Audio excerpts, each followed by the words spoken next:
आपका dear listeners हमारे channel पर स्वागत है, जहां कहानियां सिर्फ सुनी नहीं जाती, महसूस की जाती हैं।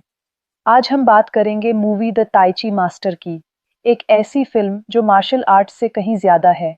ये मूवी हमें दिखाएगी कि असली शक्ति हथियारों में नहीं, बल्कि इंसान के अंदर, उसके इरादों में होती है। प्राचीन चाइना में, जब सोंग वंश का शासन था, तब शुरू होती है हमारी कहानी। जून बाओ और लिन चुआन, दो दोस्त जो एक दूसरे के बिना अधूरे थे। जून बाओ एक प्रतिभाशाली मार्शल आर्ट्स योद्धा है, जो अपने यूनिक फाइटिंग स्टाइल से सबको हरा सकता था। वहीं लिन चुआन एक डेडिकेटेड सैनिक था, जिसके लिए देश और ड्यूटी सबसे पहले आते थे। एक दिन अचानक डी जाति के लोगों ने सोंग राज्य पर हमला कर दिया। हजारों की संख्या में आए डी सैनिकों के सामने सोंग फौज घुटने टेकने लगी। उस समय लिन चुआन पूरी वीरता से लड़ रहा था, लेकिन जैसे जैसे दुश्मन बढ़ते गए, उसकी हिम्मत टूटने लगी। तभी जैसे आसमान से उतरा हो, जून बाओ अपने छोटे साथी शिमी के साथ वहां पहुंचा। उसकी वूजी कुंगफू स्टाइल और शिमी की स्किल्स ने डी सैनिकों को पीछे धकेल दिया। लेकिन इस लड़ाई में कुछ और भी चल रहा था। दी जाति की एक योद्धा ने जून बाओ से लड़ते हुए चुपके से जेल की चाबी चुरा ली। एक ऐसी चाबी जो एक खतरनाक कैदी किरामादा को रिहा कर सकती थी। इस लड़ाई के बाद जून बाओ अपनी जिंदगी में वापस लौट आया। वो एक ऐसा इंसान था जिसे रूल्स की परवाह नहीं थी। वो सीक्रेट में एक ऐसे कैदी से कुंग फू सीखता था, जिसका नाम था किरामादा, वही जिसे डी जाति का राजकुमार छुड़वाना चाहता था।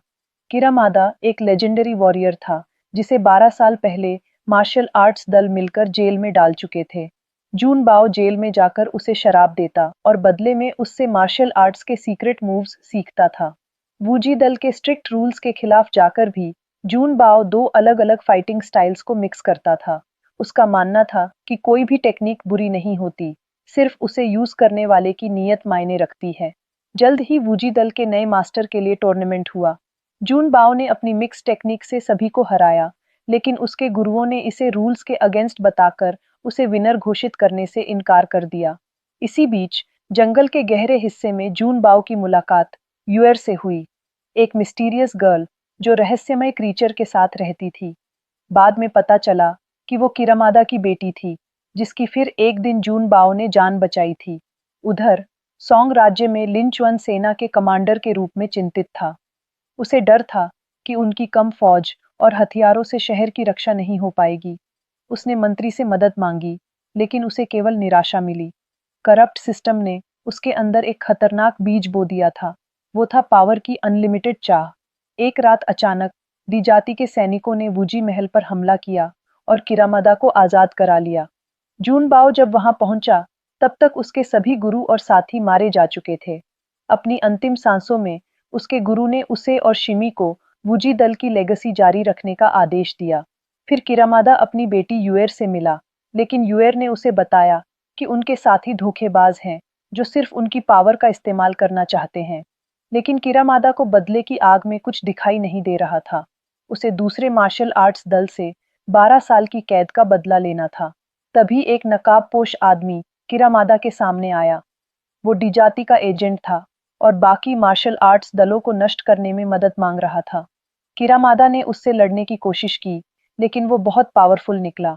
फिर जून बाओ अपने दोस्तों की मौत का बदला लेने निकल पड़ा। रास्ते में उसकी मुलाकात किरामादा से हुई और दोनों के बीच भयंकर फाइट शुरू हो गई। जैसे ही जून बाओ हारने वाला था, यूएर ने आकर किरामादा को बताया कि जून बाओ ने ही उसकी जान बचाई थी। अपनी आंखों में नफरत का अंधेरा लिए, कितनी बार हम उन लोगों से लड़ रहे होते हैं जो वास्तव में हमारे दुश्मन नहीं हैं। क्या आपके जीवन में भी ऐसा कोई है जिसे आपने बिना जाने ही अपना दुश्मन मान लिया है? तभी वो नकाबपोश वहां फिर आ जाता है। पहले उसने किरामादा को आसानी से हराया, फिर जून बाओ का नंबर आया। जब जून बाओ भी उसके सामने टिक नहीं पाया, तो एक डेस्परेट मूव से उसने उस आदमी का नकाब उतार दिया और वहां खड़ा था लिन चुआन, उसका बचपन का दोस्त। इस शॉकिंग रिवील से जून बाओ हैरान रह गया। लिन ने बताया कि उसने ही डी जाति को किरामादा की जेल की चाबी दी थी। देश के करप्ट मिनिस्टर्स ने उसके विश्वास को तोड़ दिया था और अब वो सत्ता हासिल करके पूरे चाइना पर राज करना चाहता था। उसने जून बाओ के आगे अपने साथ आने का ऑफर रखा कि दो दोस्त मिलकर दुनिया पर राज करेंगे। लेकिन जून बाओ ने मना कर दिया। वो देख सकता था कि पावर की चाह ने उसके दोस्त को कितना बदल दिया था। शिमी, जो इस बिट्रेयल से हर्ट थी, ने लिन पर अटैक किया, लेकिन लिन ने उसे बुरी तरह जख्मी कर दिया। किरामादा ने समझ लिया कि वो लिन को नहीं हरा सकते। उसने जंगल के क्रीचर को बुलाया और जून बाओ, शिमी और यूएर को सुरक्षित जगह भेज दिया और खुद अकेले लिन का सामना करने लगा। लेकिन कुछ समय बाद वो भी लिन के आगे टिक नहीं पाया और मारा गया। कभी कभी हम अपने सबसे प्रिय लोगों से ही सबसे बड़ा धोखा खाते हैं। क्या आपने कभी महसूस किया है कि जिस इंसान पर आप भरोसा करते थे, वही आपके सबसे बड़े दुश्मन क्यों बन जाते हैं?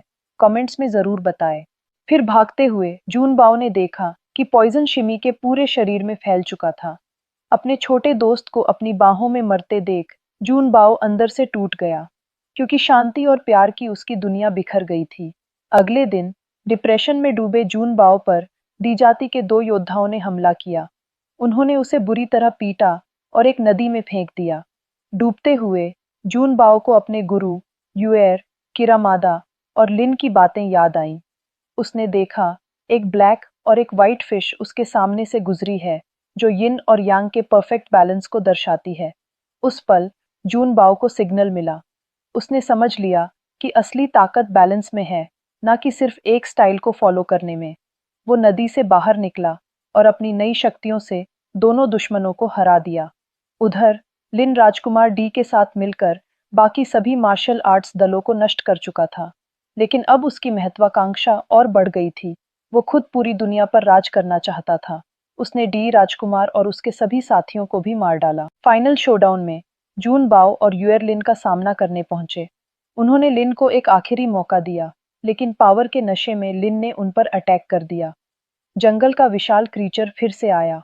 लिन अपनी हार को देखकर क्रीचर पर कूद गया और उसका हार्ट निकाल लिया। उसका मानना था कि इस मैजिकल क्रीचर के हार्ट को खाकर वो और पावरफुल हो जाएगा। लेकिन अंत में असली पावर के रहस्य को न समझने के कारण लिन ने अपनी जान गंवा दी। जीवन में कभी कभी हम जिस पावर को पाने की कोशिश करते हैं, वो हमें अंदर से खोखला कर देती है।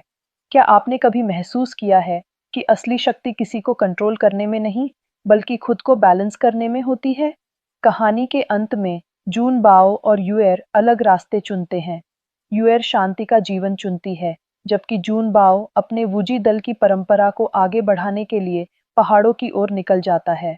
अब वो एक ट्रू ताइची मास्टर बन चुका है, जिसने समझ लिया है कि असली विजय दूसरों को हराने में नहीं, बल्कि अपने अंदर के बैलेंस को पाने में है। ये कहानी सिर्फ कंगफू की नहीं है। ये कहानी है जुन बाओ के खुद को पाने की, अपनी कला के असली मतलब को समझने की।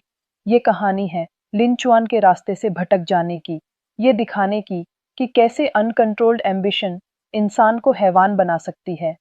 किरिमादा का किरदार हमें सिखाता है कि बदला कभी सुकून नहीं देता, और शिमे की कुर्बानी हमें दोस्ती और वफादारी की कीमत बताती है। फिल्म हमें सोचने पर मजबूर करती है, क्या ताकत हासिल करना ही सब कुछ है, या असली शक्ति मन की शांति, सही इरादों और दूसरों की भलाई में है? जुनबाओ ने विनाश के रास्ते को नहीं चुना, उसने क्रिएशन का, बैलेंस का रास्ता चुना। उसने दिखाया कि सच्ची मार्शल आर्ट्स सिर्फ मारना नहीं, बल्कि जीवन को समझना भी है। हम सबकी जिंदगी में भी ऐसे लिंचुआन और जुनबाओ वाले पल आते हैं, जब हमें चुनना पड़ता है कि हम ताकत के पीछे भागेंगे या अपने उसूलों पर टिके रहेंगे। ये डिसीजन आसान नहीं होता। आप होते तो जुनबाओ की जगह क्या करते? क्या आप अपने सबसे करीबी दोस्त को, जब वो गलत रास्ते पर हो, रोक पाते, भले ही उसकी कीमत कुछ भी हो? आज के लिए बस इतना ही माय डियर लिसनर्स। अगर आपको ये मूवी पसंद आई, तो वीडियो को लाइक करें, शेयर करें और हमारे चैनल को ऐसी और वीडियोस देखने के लिए याद से सब्सक्राइब ज़रूर कर लें। मिलते हैं बहुत जल्द एक और फिल्म की कहानी के साथ। तब तक अपना ख्याल रखिए, खुश रहिए और अच्छी फिल्में देखते रहिए। Till then, good bye my dear listeners.